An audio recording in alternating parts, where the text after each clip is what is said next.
ng GBCC. Our desire is church expansion and church multiplication.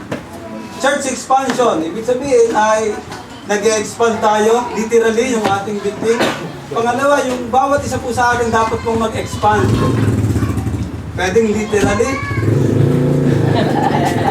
Wala akong masama doon, basta kayo'y malusog. Kahit po kayo literally ay pwede mag-expand.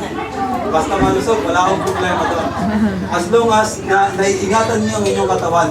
Pero mga kapatid, yung ating isa sa iniisip na expansion, yung ating paglagong spiritual sa harap ng Diyos. Ang ating relasyon sa Panginoon dapat nating ma-expand, mapalago, mapalawak. Then church multiplication. Ito yung ating desire na makapag-plant ng mga churches sa iba't ibang dako ng Cavite, ng Laguna at ng iba't ibang lugar po kung saan man po tayo makarating. Mga kapatid, ito yung ating kalagayan ng church. So, nagsimula ho tayo sa nag-test ho ng soil hanggang sa ilis na ho yung laman sa loob. At yun ho ang kalagayan sa ngayon, inubuhay na ho yung ating loob ng church. So, wala na talaga ho matutuluyan doon. Inubuhay na ho. Literally, ito yung ating expansion na nais mangyari sa ating church, sa ating church building. And later on, isishare ko po sa inyo ang ating magiging paraan ng pag-expand spiritually. So literally, ito ang nangyayari sa atin. Church expansion ng ating building. Sa ating pong mission naman, ito yung ating church planting, GBCC church planting, and outreach Bible study. Tingnan po natin, so far, nandiyan ho tayo sa General Mariano Alvarez, sa GMA. Then ito yung ating isa sa daughter church sa Kanlubang. So dahil Cavite lang mo yung mapa,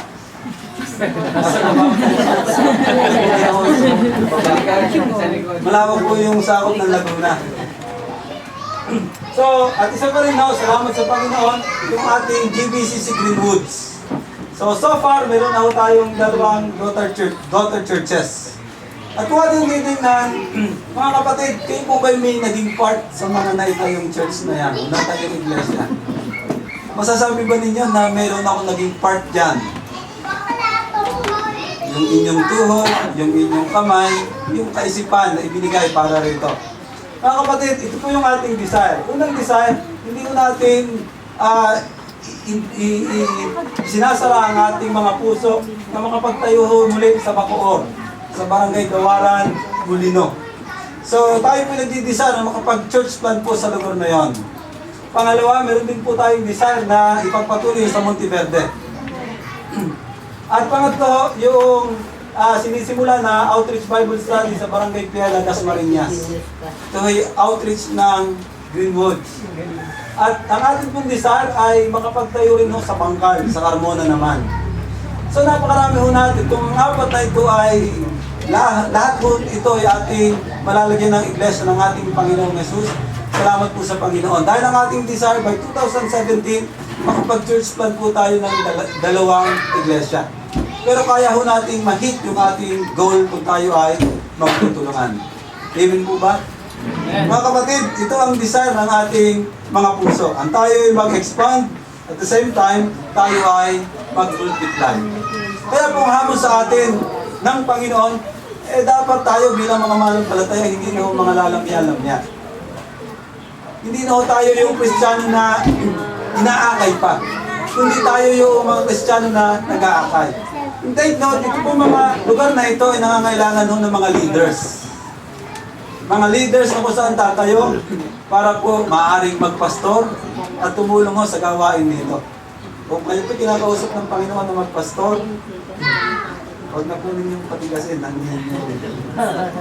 inyong puso at tayo sumunod sa Panginoon. At mga kapatid, ito ho ang nais ng Panginoon sa atin. Ang tapusin natin yung task na binigay sa atin ng Panginoon. Ito po ang ating topic ngayong umaga, accomplishing the task. Accomplishing the task. Napakahalaga po na pag may sinimulan, dapat ay tinatapos. Napakahalaga po na dapat pag kami sinimulan, ay ating tinatapos. Mga kapatid, sa ating konteksto, sa ikalawang hari,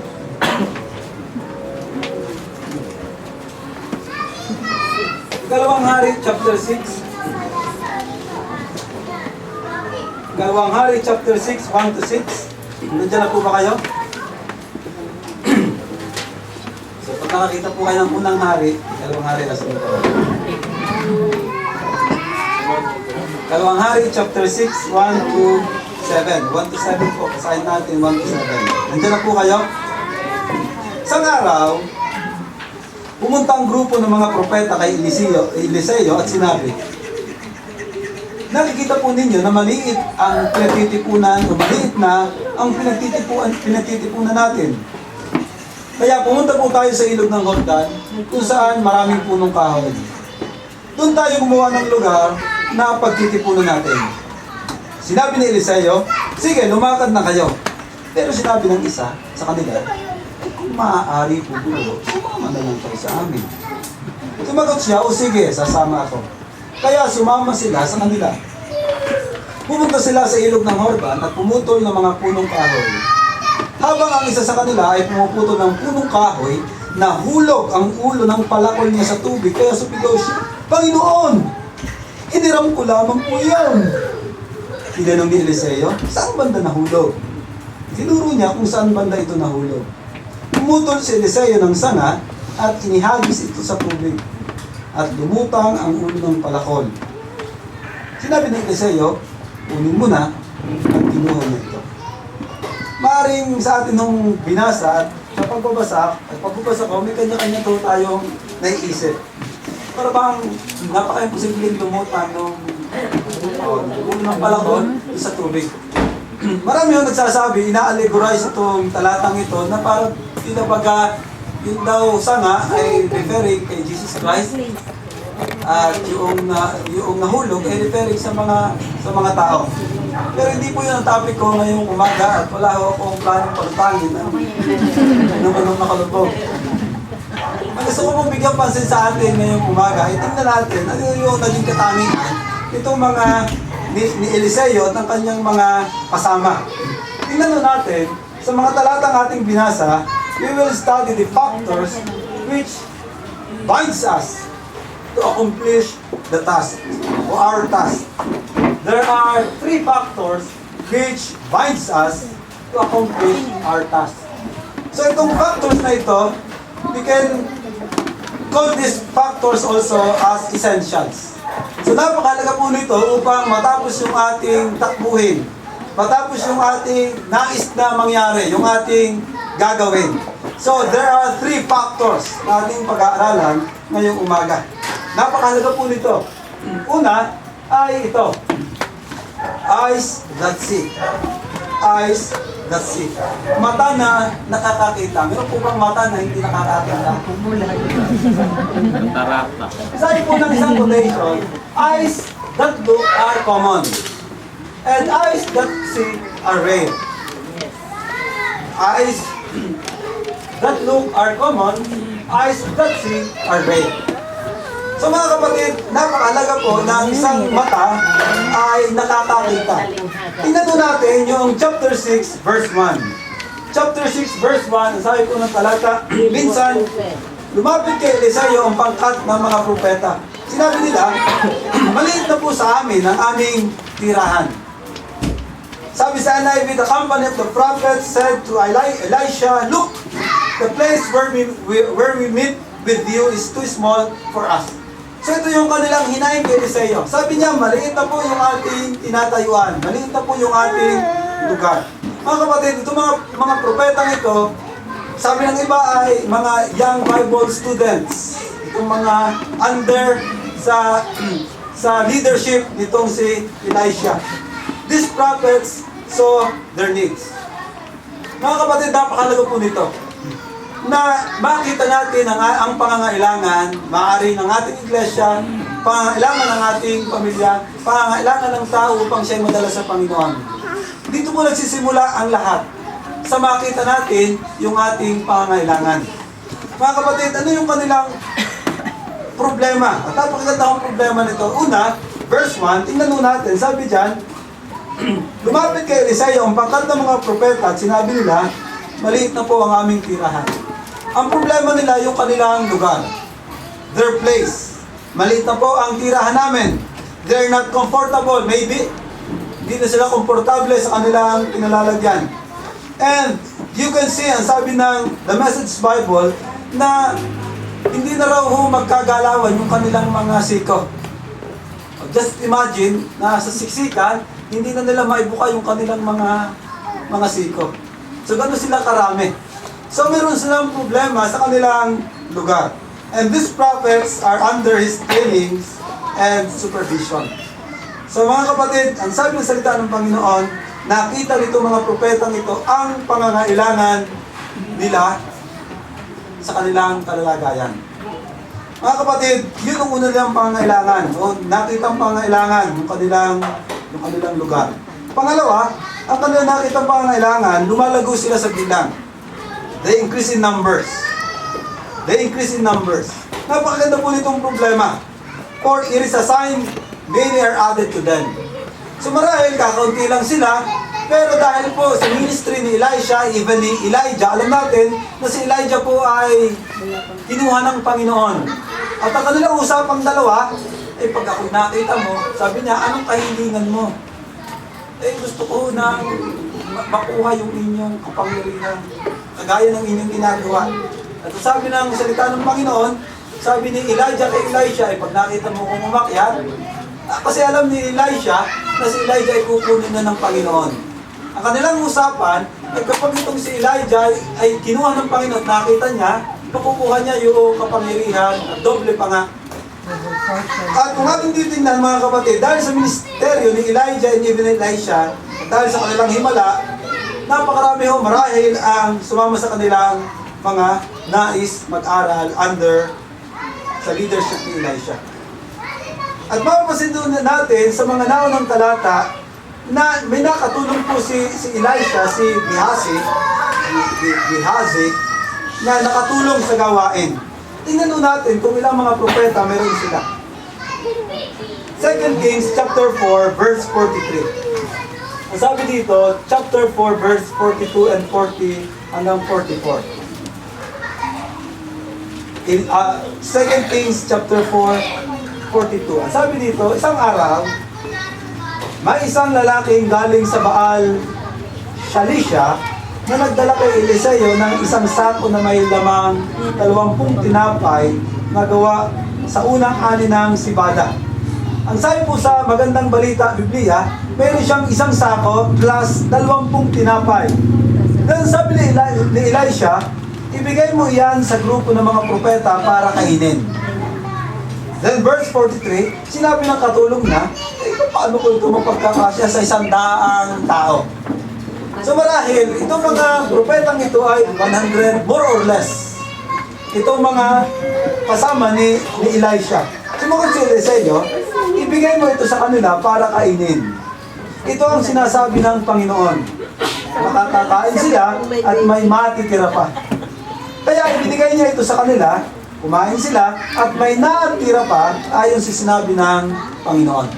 Mga kapatid, mapapasin natin dito sa ating binasa kung ilan mayroon ang kasama ni Elisha. So isipin natin kung isang sako plus 20 tinapay, ipakakain mo sa 100, at marahil yun ay mga lalaki, at alam natin, pagkalalaki, lalo ng kabataan, malalakas daw kumain. So, kayang itawag yung isang sakong dala nung kasama ni Elisha, katulong ni Elisha, at yung pong 20 pirasong tinapay. Hindi ko alam kung gano'ng karami yung kalalaki, yung tinapay na minasa nung kasama ni Elisha. Pero alam niyo mga kapatid, ang maganda rito, Elisha has the eyes that has faith. Si Elisha ay meron siyang mata na mayroong pananampalataya sa Panginoon. Alam niyo ang sabi ng salita ng Panginoon? Verse 43, sinabi ng Panginoon, sinabi ng katulong niya, paano kung po ito may pagkakasya sa 100 tao? Sumagot si Eliseo, ibigay mo ito sa kanila para kainin. Ito ang sinasabi ng Panginoon, makakakain sila at may matitira pa. Grabe yung pananampalataya ni Elisha sa Panginoon. Sabi niya, makakakain ang lahat at mayroon pang matitira. Mga kapatid, God gave us eyes to see. Yung pong ating mga mata, hindi lamang ho nakakapit dyan sa ating mga mukha, hindi lamang po yan basta nilagay dyan para maging dekorasyon. Ang ating mga mata, hindi lamang nilagay ng Panginoon upang pumuna sa mga maling nakikita nating ginagawa, o di kaya ay makita yung kapintasan ng tao. Ang ating mga mata ay nilagay ng Panginoon hindi ho para tayo ay mag-criticize, o di kaya humatol sa iba. Inigay ng Panginoon ang ating mga mata upang maparangalan at mapupurihan ang kanyang pangalan. Makita natin ang pangangailangan sa kanyang gawain. At ang nakakatuwa po mga kapatid, ang ating Panginoon, ang sabi ng salita ng Diyos, Jesus, O God gave His Son, His only Son, to seek and save the lost. Tingnan niya, hanapin niya ang mga nawawala at kanyang iligtas. Nagsisimula po ang lahat sa makita ang isang bagay. Ang tanong ko sa atin ngayong umaga, ano po nakikita nating pangangailangan ng iglesia? Ano ang nakikita nating pangangailangan ng iglesia? Maaaring nangangailangan ho tayo mga Sunday school teachers. Ilan sa atin nagtapos ng edukasyon. Mga educators, ilan sa atin, baka pwede tayong mag-join sa mga pagtuturo sa mga bata. Kailangan natin ng mga BS leaders. Meron po tayong pinaplano na CP Church Planting 7 Days. CP 7D. At yun po ay poprogramahan ng ating mission director. Ang hinihiling sa atin, within a year, mag-alat tayo, mag-commit tayo ng 7 days para tumulong sa gawain pag-church plant sa ibang lugar. Kaya ba natin yun? O nakikita ba natin ang mga pangangailangan yun ng ating church? Mga kapatid, napakalaga po nito. Kahit nga blind, nakakakita. Kahit blind. At minsan mas matindi pa yung kanilang nakakakita sila sa pakiramdam. Yun lang ho ang kanilang pagtingin. Nakakakita sila sa pakiramdam at alam nila at nakikita nila kung ano ang minsan mas matindi yung kanilang pandama sa ibang tao.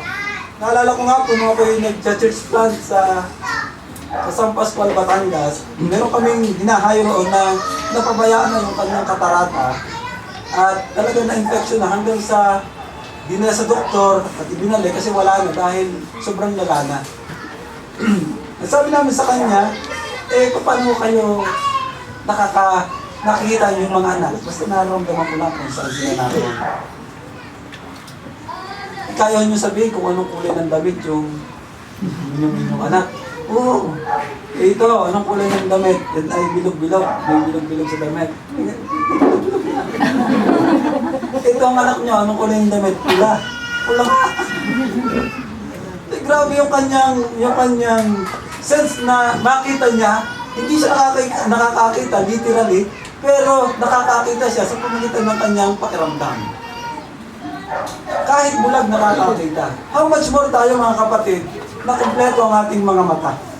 Kahit nga po yung medyo apat na nga ang mata, sabi nga, ay mas malinaw yung mga mata. Kasi apat na. Dahil may salamin. Pero alam niyo mga kapatid, napakahalaga na dapat tayo merong mata na nakakakita. Naalala ko yung isang kapatid, ito po yung bago nating kapatid, na alam niyo ang kanyang desire makatulong sa church. Every time na kami magpa-Bible study sa kanila, ang kanyang desire, alam niyo mga kapatid, makatulong sa pagpapatuyo ng church. At nung mga nakaraang Sunday, lumapit siya, sabi niya, mayroong hirang buhangin sa bahay. Ito yung bagong Kristiyano. Sabi niya, mayroong buhangin sa amin na tira. Baka pwede ko ibigay sa church. Yun po yung bago mga kapatid. Nakikita na ang pangangailangan ng church. How much more tayo? Marami sa atin mga pioneer ng church. Kasabay natin ang church. How much more, mas kita natin ang pangangailangan ng ating iglesia. Meron ba tayong ganitong mata na nakakakita ng ating pangangailangan? Eyes that see. Pangalawa po mga kapatid ay hearts that care. Hearts that care. Puso na mayroong pagmamalasakit. puso na mayroong pagmamalasakit. Sabi ng verse 2, kung nyo titingnan ang inyong mga Biblia, chapter 6, verse 2, kaya pumunta po tayo sa ilog ng Jordan, kung saan maraming punong kahoy. Doon tayo gumawa ng lugar na pagtitipunan natin. Sinabi ni Eliseo, sige, lumakad na kayo. Let us go to Jordan, where each of us can get a pole, and let us build a place there for us to live. And he said, go. Mga kapatid, these prophets are concerned to the project and to their situation. Hindi lang nila nakita yung needs, kundi nagmamalasakit din sila. Nakakalungkot isipin, maraming tao nakakakita pero hindi naman nagkakaroon ng malasakit. Tingnan po natin yung concern ng mga members. Ano yung concern ng mga members? Ang sabi ng verse 2, let us build a place for us to live. Let us build a place for us to live. Ito yung kanilang concern. Mga kapatid, meron silang passion. Meron silang enthusiasm. Meron silang excitement o zeal sa kanilang pagtatayo ng kanilang bagong lugar. Nakakalungkot isipin na kung atin hong pagpapatayo ng bagong building ay gusto lamang ng leaders, mahirap po yun. Dapat bawat isa po sa atin ay may malasakit dito at bawat isa po sa atin ay mayroong passion na makatulong dito. Aside po ng isang quotation, a caring heart that listens is often more valued than an intelligent mind that talks. Mas maigi pa raw ang isang nakikinig, isang pusong nakikinig, mas inaalagaan kaysa isang matalino na hindi naman nakikinig at gusto lang nagsasalita. Mga kapatid, according to Josephus, was 50 furlongs or upwards of 6 miles distant from Gilgal. So yung lugar nila from Gilgal to Jordan is almost 9.6 to 10 kilometers ang layo. So kailangan nilang maglakbay from Gilgal to Jordan para lumipat ng lugar at magtayo ng kanilang bagong kinalalagyan. Verse 2, kung papayag po kayo, puputol kami ng kahoy sa Jordan para magawa naming tirahan. Umayag naman siya. Pakita po natin dito yung magandang relasyon ng leaders at saka po ng mga members. Sabi dito, pumayag naman siya. Nagpaalam sila at pumayag naman itong si Eliseo. Mga kapatid, ito yung concern ng mga members. Tingnan natin yung concern ng leaders. Ang sabi ng verse 3, then one of them said, won't you please come with your servants? Pwede po ba kayong sumama sa amin? Oo, sagot niya. Nakapasin natin dito yung kanilang relationship sa isa't isa. So, pumayag si Eliseo na sumama.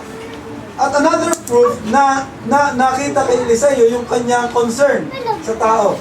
Verse 5. Tingnan niyo yung mga Biblia.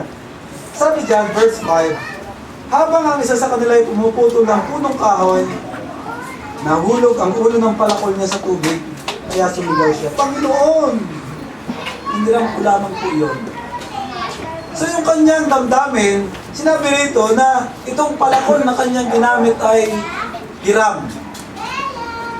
Hindi ko lang kung kayo nakahiram na ng isang bagay.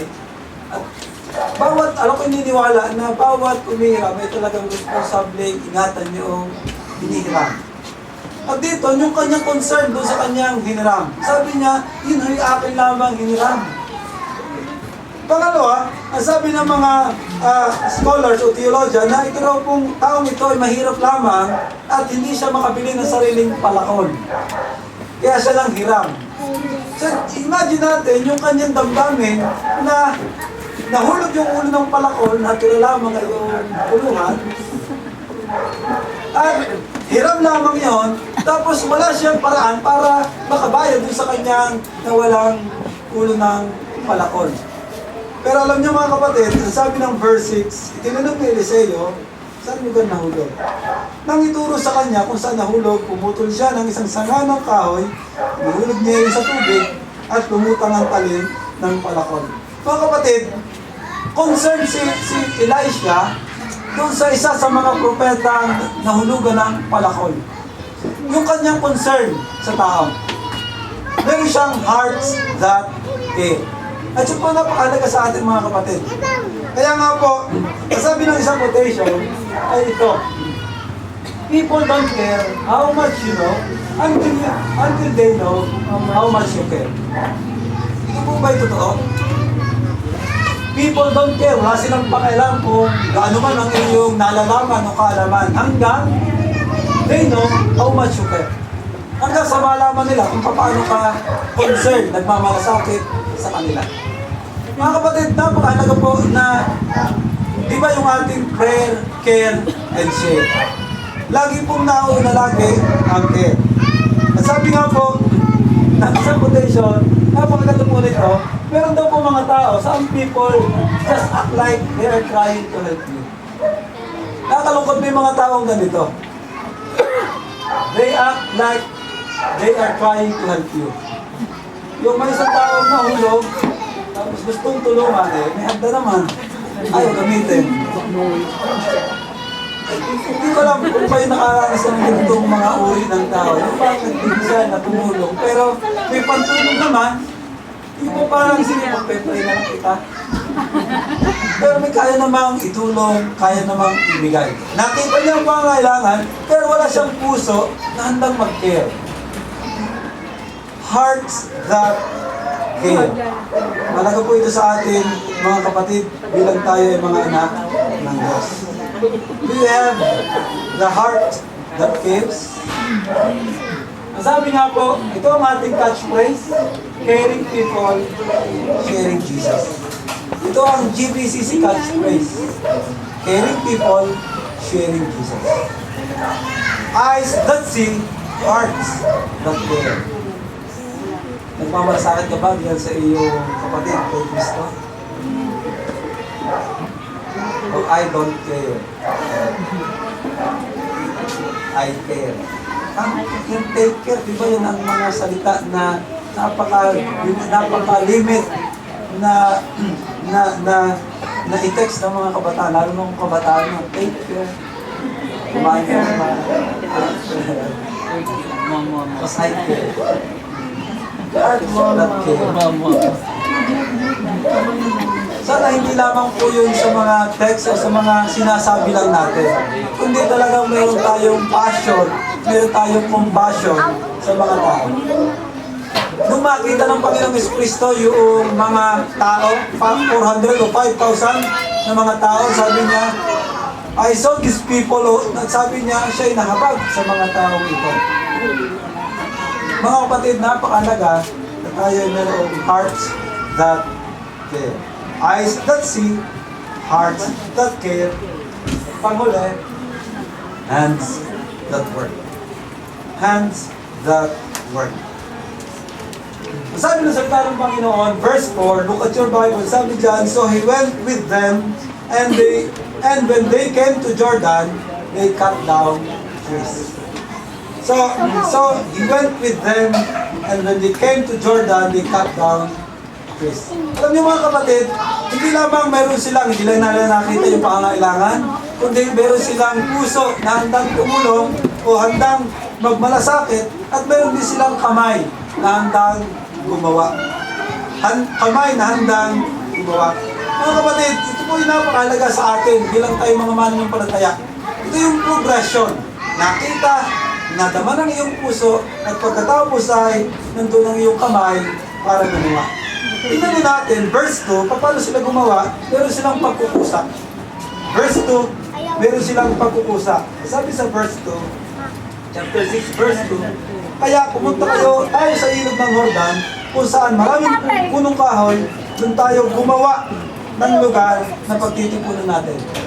Napakahalaga po mga kapatid, mayroong pagkukusa. Sino ba tayong pagkukusa mga kapatid sa gawain ng Panginoon? Pagkukusa, mahalaga po yan. Pangalawa, na makikita natin dito, may pakikiisa. Meron silang pakikiisa.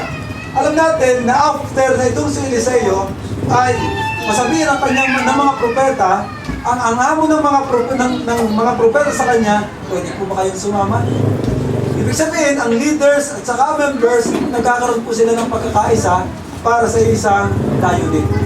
matapos ang gawain na nakalaan sa kanila na ibinigay ng Panginoon. Malinaw sa kanila na hindi lamang ito trabaho ng leader. Bawat isa ay meron ng tungkulin. Aside po ng Ephesians chapter 4, verse 11, at binigyan niya ng ang ilan ng kaloob upang maging mga apostol. Ang iba naman yung mga propeta, ang iba yung evangelista, at ang iba yung pastor at guro. Lahat ng ito ay binigay ng Panginoon sa iglesia. Ginawa niya ito upang ihanda. Ang trabaho ng mga ito ay ihanda sa paglilingkod ang lahat ng mga banal, ang lahat ng mga Kristiyano. Anong resulta? Para sa ikatitibay ng katawan ni Kristo, ang iglesia. Ayaw ang iglesia ng Panginoon. Hanggang sa makamtan natin ang isang pananampalataya at pagkakilala sa anak ng Diyos at maging ganap ang ating pagkatao ayon sa pagiging ganap ni Kristo.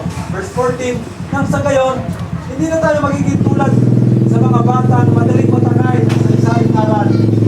Hindi na tayo magiging ng mga tao ang hanap tayo sa mga malian kung magitan ng kanilang katusuan at pagbibigan.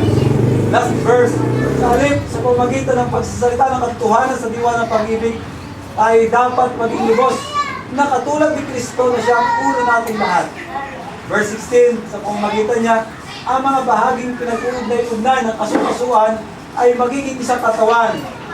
At kung maayos at gumaganap ng tungkulin ng bawat bahagi, ang buong katawan ay lalaki at lalakas sa pamamagitan ng pag-ibig. Ang inaasahan mo sa atin ng Panginoon, mga kapatid, bawat isa po talaga sa atin ay magtrabaho. Magtrabaho. Pasintabi po sa kumakain. Sabi lang iba ay, marami rin Kristiyano, ay parang utok. Uupo, tatayo, uuwi. Utok. Pasintabi sa kumakain, ang iba raw ay parang utot. Uupo, tatayo, uuwi, tatakas. Ikaw ang ilang uri ng mga Kristiyano. Mga kapatid, napakahalaga na nung malaman mong ikaw ay, o nung makilala mo si Kristo, dapat talaga sa iyong buhay, nag-i-involve ka sa gawain. Aside po ni Benjamin Franklin, tell me and I forget, teach me and I may remember, involve me and I learn. Involve me and I learn. Kung ini-involve natin ang ating sarili, doon lamang tayo matututo. Kahit naman sa mga OJT, di ba? Kahit anong dami mong alam, pero wala kang experience, parang minsan wala rin sa isa yung inyong mga alam. Kaya napakalaga po mga kapatid, i-involve natin ang ating sarili. Bakit doon tayo natututo? Involve ourselves. Alam natin sa Nehemiah chapter 2, napakaganda ho nitong paalala sa atin.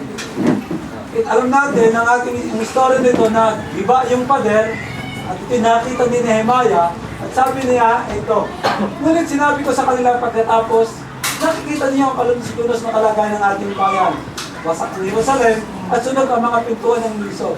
Magtulong-tulong tayo. Ito yung natin muli ang buog para hindi tayo malagay sa kahihiyan. Sinabi ko sa kanila kung paano ako kinalinga. Yung grace ni Lord, naranasan niya. At kung ano sinabi sa akin ng kahit. Kung gayon, magsimula na tayo ng paggawa ang tugon ng mga tao. Kaya't masigla sila nagtulong-tulong sa maganda nilang layunin. Mga kapatid, hands that work. Maganda na nakita mo, maganda rin naman na ikaw ay concerned. Pero din sa lahat, dapat din naman tayo ay tumutulong sa iba't ibang paraanan. Mga kapatid, ito yung hamon sa atin ng Panginoon ngayong umaga. Makita natin ang ating pangangailangan o pangangailangan ng iglesia, then maging concerned tayo, magkaroon tayo ng compassion, ng passion, then tumulong tayo. Mga kapatid, these are factors which binds us to accomplish our task. Ano yung tatlong yun? Eyes that see, hearts that care, and hands that work. Sa palagay nyo kung ito yung mangyayari sa atin, matatapos po ba natin yung mga task na meron tayo? Kaya ba natin mapatapos yung tatlong palapag na ating inaharap? Amen. Ilan lamang sabi Lahat ba kayo nakakakita? Yun ang maganda. May puso kayo. May kamay kayo. Meron din ako, pinulang lang. Pero kung pininiwala, kung lahat ng ito ay mangyayari sa atin, kaya natin ipatapos yung tatlong palapag. Kaya natin mag-grow spiritually. Kaya natin mag-grow sa atin in quantity. Ito ang magandang problema natin, mga kapatid. Marami tayo. Pero kung ang atin ng building ay sabi nga 120 to 150 ang capacity, so tayo lamang ho ang lalaman, kakalug-kalug ho tayo ron. Kahit tayo magdipahan doon, ay magkakasya tayo. Sa problema ho natin yung maganda. Kaya sa mga susunod na linggo, hamon muli po natin, hamon po muli sa mensahe ang akin kung gustong i-share sa atin. Expansion mo ng ating in quantity and in quality. Ang tanong sa atin, kaya ba natin mag-plant ng mga churches? Kung gagawin natin to, kaya ba natin mag-plant ng mga churches? Amen. Nakakalungkot itong isipin, minsan kung sino na nasa music ministry, sila na rin yung nasa Sunday school, sila na rin yung nabubuhat ng silya o kung ano man, sila na rin yung sila na ang lahat. Wala naman ho kayo. Hindi, pare-pare naman ho tayong palangit, di po ba? Pare-pare tayong palangit, alam mo ninyo yun. Mag-involve naman po tayo. Magsabi naman ho tayo kung ano yung kaya natin gawin para sa Panginoon. Hindi ako nakikiusap kasi ito yung talagang dapat natin gawin bilang tayo ay biyaheng langit. Pero isipin natin, ito yung challenge sa ating mga kapatid. Anong challenge sa atin? Let's expect that we will encounter problems. Problema nila yung lugar. Problema nila na marami sila. Problema yung isa na mahulog yung palakol na hiram niya at wala siyang paraan para mabayaran yon. Di po ba? Problema lahat ng yon. Yung magtayo ng pader si Nehemiah, may problema silang hinarap. May mga opposition silang naranasan. At tayo po ay may mga problema rin pinagdaraanan sa ngayon. Pero alam niyo mga kapatid, ito ang maganda sa atin. Ito ang hamon sa atin. Katulad ng isang araw, ang arrow can only be shot by pulling it backward. Pwede mo lang siyang itira kapag iyong hinata. When life is dragging you back with difficulties, kung hinihila ka pabalik dahil ng mga kahirapan, it means it's going to launch you into something great. So gusto ka niyang doon ilagay sa mas mabuti. So just focus and keep living. GBCC, just keep focus and keep living. Amen po ba? Amen po ba? Amen. Amen. Pinagpala po tayo ng Panginoon ngayong umaga. Gaya gawa po, at sana po yung salita ng Panginoon, makakita nawa tayo, at magmalasakit nawa tayo, at magkaroon tayo nawa ng kamay na pagtutuloy. Salamat po sa Panginoon.